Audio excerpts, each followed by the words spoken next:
एक शाम की बात है। हम सब घर के मुख्य हॉल में बैठे थे और आपस में बातचीत कर रहे थे। तभी बहन स्मिता ने एक ऐसा सवाल किया जिसने सबको सोचने पर मजबूर कर दिया।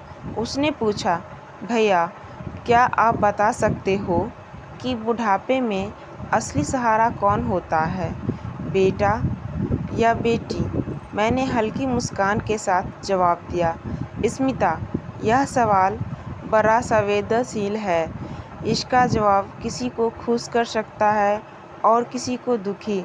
परिवार के बाकी सदस्यों ने भी इस सवाल का जवाब जानने की जिद पकड़ ली। नहीं नहीं, अब तो इसका उत्तर विस्तार से देना ही होगा। फिर मैंने कहा, अगर आप सभी सच में जानना चाहते हैं तो सुनिए, बुढ़ापे में असली सहारा न बेटा होता है और ना ही बेटी, बल्कि बहू होती है।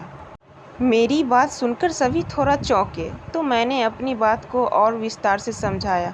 हम हमेशा से सुनते आए हैं कि बेटे और बेटियां बुढ़ापे की लाठी होती है, पर असल में जब बेटा शादी कर लेता है और घर में बहू आती है, तो धीरे धीरे बुजुर्गों की सेवा जिम्मेदारियां बहू के कंधों पर आ जाती है और यहीं से बहू बन जाती है माता पिता के बुढ़ापे का सच्चा सहारा।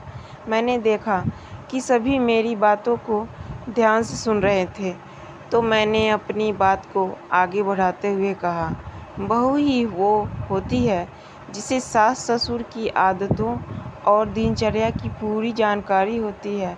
वो जानती है सासू माँ को कैसी चाय पसंद है और पिताजी को रात का खाना किस समय चाहिए।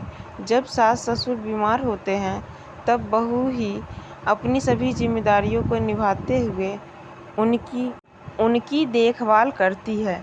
स्मिता और बाकी लोगों मेरी बातों को ध्यान से सुन रहे थे, तो मैंने और विस्तार से बताया, अगर एक दिन के लिए भी बहू बीमार पड़ जाए तो पूरे घर की व्यवस्था अस्त व्यस्त हो जाती है, पर अगर बेटा 10-15 दिनों तक घर पर नहीं हो तो भी घर ठीक चलता रहता है। इसका कारण यह है कि घर की असली धुरी बहू होती है।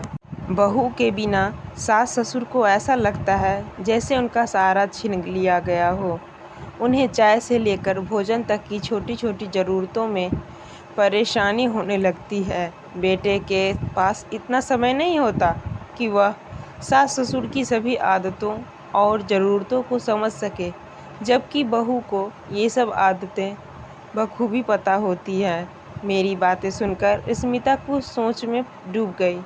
फिर मैंने आगे कहा, मैंने कई बहुओं को देखा है जिन्होंने अपनी सास की बीमारी के समय दिल से उनकी सेवा की है। इसीलिए मेरा मानना है कि असली सहारा बहू होती है। मैंने एक और महत्वपूर्ण बात जोड़ी, सास ससुर को भी अपने विचारों में थोड़ा बदलाव लाना होगा। अगर वे मेरा प्यारा बेटा और मेरी प्यारी बेटी की जगह मेरी प्यारी बहू कहना सीख लें, तो शायद बहू के दिल में उनके लिए और भी इज्जत और प्यार बढ़ जाएगा।